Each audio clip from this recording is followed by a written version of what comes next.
భానుదాసు. గోదావరి తీరాన పైటనం అనే గ్రామంలో సూర్యోపాసకుడు అనే బ్రాహ్మణుడు ఒకడు ఉండేవాడు. అతనికి చాలా రోజుల వరకు సంతానం కలగలేదు. చివరకు ఎలాగైతేనే సూర్యదేవుని కృప వల్ల ఒక కుమారుడు కలిగాడు. ఆ బ్రాహ్మణుడు బాలునికి భానుదాసు అని పేరు పెట్టి అల్లారు ముద్దుగా పెంచుతున్నాడు. భానుదాసుకు 5 ఏళ్లు నిండాయి. ఒక గురువు వద్ద విద్యాభ్యాసానికి పంపాడు తండ్రి. కానీ పిల్లవానికి చదువు మీద శ్రద్ధ కుదరలేదు. పాఠాలు వింటున్నప్పుడు కూడా అతని మనసు ఎక్కడో ఉండేది. అయ్యవారు తండ్రితో ఫిర్యాదు చేశాడు. అంటే కంప్లైంట్ ఇచ్చాడు. మీ అబ్బాయికి చదువు అబ్బేటట్టు లేదు అని చెప్పాడు. తండ్రికి చాలా కోపం వచ్చింది. భానుదాసుని ఒక చెట్టుకు కట్టివేసి వీపు చిట్లేలా కొట్టాడు. సున్నితమైన మనసు కావటం వల్ల పిల్లవాడు చాలా కమిలిపోయాడు. తండ్రి తనను మళ్ళా కొడతాడేమోనని భయపడి ఆ రాత్రికి రాత్రే ఇంట్లోంచి పారిపోయాడు. ఆ ఊరికి కొద్ది దూరంలో ఒక అరణ్యం ఉన్నది. భానుదాసు నడిచి నడిచి ఆ అరణ్యం చేరుకొని లోనికి చొచ్చుకు వెళ్ళాడు. అరణ్యం మధ్య నిర్మానుష్య ప్రదేశంలో ఒక పాడుబడిన గుడిసె కనిపించింది. అది ఎప్పటిదో పాండురంగుని మందిరం. భానుదాసు మండపంలో కూర్చొని ఎలాగో అలా గడగడా వణికిపోతూ రాత్రి వెళ్ళబుచ్చాడు. తెల్లవారింది. పగటి వెలుగులో ఆ కీకారణ్యం మరింత భయంకరంగా కనిపించసాగింది.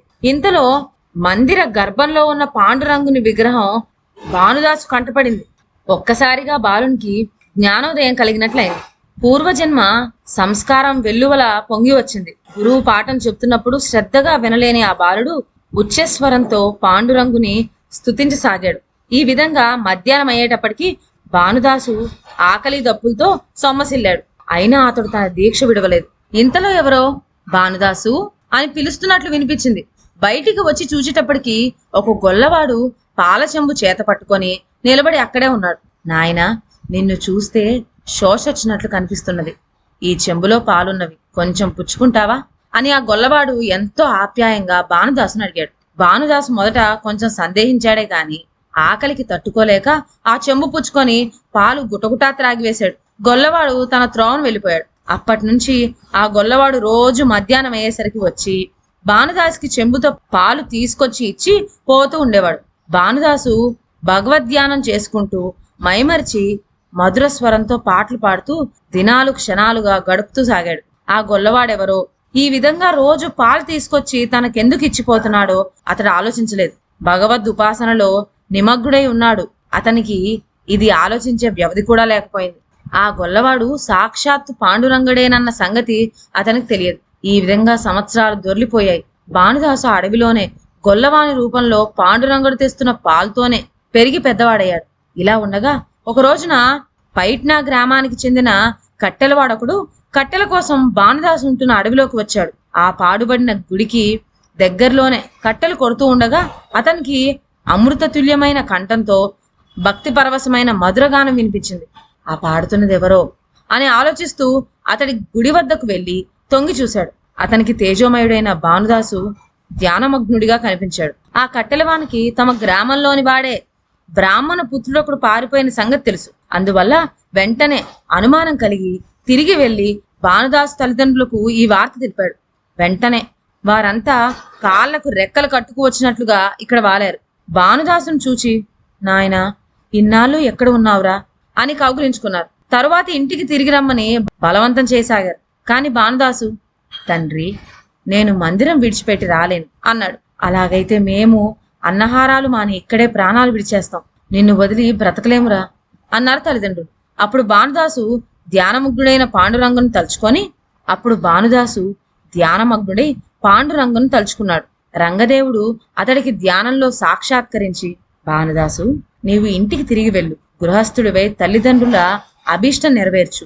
రాజయోగులైన జనకాదుల వలె నీవు కూడా ఐహిక జీవితంలో మునిగి తేలుతూనే సిద్ధిని సాధించగలవు అని ఆదేశించాడు. ఇక భానుదాసు ఇంటికి తిరిగి వెళ్ళడానికి అభ్యంతరం పెట్టలేదు. తల్లిదండ్రుల సంతోషానికి మితి లేకపోయింది. ఈ విధంగా భానుదాసు ఇంటికి తిరిగి వచ్చి సుఖంగా కాలయాపన చేసాగాడు. యుక్త వయసు రాగానే తల్లిదండ్రులు అతనికి వివాహం చేశారు. మరికొంతకాలానికే అతని తల్లిదండ్రులు గతించారు. సంసార భారమంతా భానుదాసు ఒక్కడే మోయవలసి వచ్చింది. ఎప్పుడూ దైవ చింతనలోనే మునిగి ఉండి లౌకిక వ్యవహారాల్లో జౌక్యం కలిగించుకోకపోవడం వల్ల భానుదాసుకి దారిద్ర్యం తప్పలేదు. పొట్ట గడవడం కూడా చాలా కష్టమైపోయింది. అప్పుడు గ్రామస్తులు కొంతమంది కూడి అతని వద్దకు వచ్చి, భానుదాసు, చతుర్విధ పురుషార్థాలలో అర్థం కూడా ఒకటి కదా, భుక్తి లేనిదే భక్తి సాధ్యమా? గృహస్థుడైన వాడు తన కుటుంబం సంగతి కూడా ముఖ్యంగా చూసుకోవలసి ఉంటుంది కదా. అందువల్ల నీవేదైనా వ్యాపారం చేయరాదా అని సలహా ఇచ్చారు. అందుకు భానుదాసు, నాయన్లారా, వ్యాపారం చేయటానికి నా వద్ద పెట్టుబడే లేదు అన్నాడు. ఆ విషయమై నీవు సంశయించనక్కర్లేదు. మేమంతా చందాలు వేసుకొని నీకు పెట్టుబడి పెడతాం అన్నారు వాళ్ళంతా. భానుదాసు చాలా బలవంతం మీద దీనికి అంగీకరించాడు. అతడు సంశయించడానికి కారణం అసలు వేరే ఉంది. వ్యాపారం చేసేవాడు అసత్యం ఆడటం, వంచన చేయటం తప్పదు కదా అనేది అతనికి పట్టిన సందేహం. ఏమైనా సరే నేను మాత్రం అసత్యం ఆడకుండా వ్యాపారం చేస్తాను అని నిశ్చయించుకున్నాడు భానుదాసు. ఈ విధంగా భానుదాసు ఇతరుల ప్రోద్బలం మీద ఇతరుల పెట్టుబడితో బట్టలు కొట్టు పెట్టాడు. కానీ తాను మాత్రం అనుకున్నట్లే అసత్యం ఆడటం లేదు. కొనటానికి వచ్చిన వారికి వస్తువు అసలు వెల ఎంతో, తాను వేసుకుంటున్న లాభం ఎంతో నిక్కచ్చిగా చెప్పేస్తూ ఉన్నాడు. దీనివల్ల ఖాతాదారులందరికీ అతని మీద చాలా నమ్మకం కుదిరింది. బట్టలు కావాల్సిన వారంతా అతని వద్దనే రాసాగారు. వ్యాపారం బాగా వృద్ధి చెందింది. అప్పులన్నీ తీర్చేశాడు. పెట్టుబడి పెట్టిన వారందరికీ ఎవరికివ్వాల్సిన సొమ్ము వారికి తిరిగి ఇచ్చేశాడు. భానుదాసు ఇలా డబ్బు గడించడం చూచి వారందరూ అసూయ చెందారు. ముఖ్యంగా లోగడ అతనికి పెట్టుబడి పెట్టిన వారందరికీ చాలా కంటగింపుగా ఉన్నది. వారంతా ఇతనికి ఏదో విధంగా కీడు చేయాలని కూడబలుక్కున్నారు. పాపం అమాయకుడైన భానుదాస్కి ఇదంతా తెలియదు. ఒకసారి ఈ కుట్రదారులు సరుకుల కోసం భానుదాసును తమ వెంట రమ్మన్నారు. భానుదాసు చాలా రొక్కెం తీసుకొని వారి వెంట పయనమయ్యాడు. అంతా గుర్రాలకి వెళ్తూ ఉన్నారు. ఆ రాత్రికి వారంతా ఒక సత్రంలో మకాన్ చేశారు. భోజనాలు అయ్యాక ఒక చోట హరికథ జరుగుతున్నదని విని భానుదాసు తనతోటి వారిని కూడా రమ్మని పిలిచాడు. కాని వారు రామనేటప్పటికీ అతడు ఒక్కడే వెళ్ళాడు. అదును చూచి భానుదాసు వెంట వచ్చిన వారు అతని రొక్కెం కాజేసి గుర్రాన్ని పారద్రోలారు. పిమ్మట తమ తమ గుర్రాలెక్కి గుట్టుచప్పుడు కాకుండా సాగిపోయారు. భానుదాసు హరికథ విని తిరిగి వస్తూ ఉంటే త్రోవలో గుర్రపు కళ్ళెం పట్టుకుని ఉన్న ఒక మనిషి కనిపించాడు. అది తన గుర్రమే. నా గుర్రం నీకెలా చిక్కింది? నీవెవరు అని అడిగేలోగానే ఆ వ్యక్తి తన డబ్బు సంచి కూడా తీసిచ్చి మాయమయ్యాడు. ఈ చోద్యానికి అబ్బురపడుతూ భానుదాసు గుర్రమెక్కి సత్రం వద్దకు వెళ్ళాడు. అక్కడ తన వెంట వచ్చిన వారెవ్వరూ లేరు. వాళ్ళ కోసం వెతుకుతూ కొంత దూరం పోగా ఒక ఏటి ఒడ్డున వారంతా ఏడుస్తూ మొత్తుకుంటూ కనిపించారు. భానుదాసు చూడగానే వారంతా ఏడుస్తూ కాళ్ళ మీద పడి, క్షమించు భానుదాసు, మేమేదో తెలియక నేరం చేశాము అన్నారు. అసలు జరిగిన విషయం ఏమిటి అన్నాడు భానుదాసు. మేము నీ పట్ల అసూయ చెంది నీ డబ్బు దొంగిలించాం, గుర్రాన్ని కూడా విడిచేశాము. కానీ తోవలో దొంగలు పైబడి మమ్మల్ని హింసించి దోచుకున్నారు.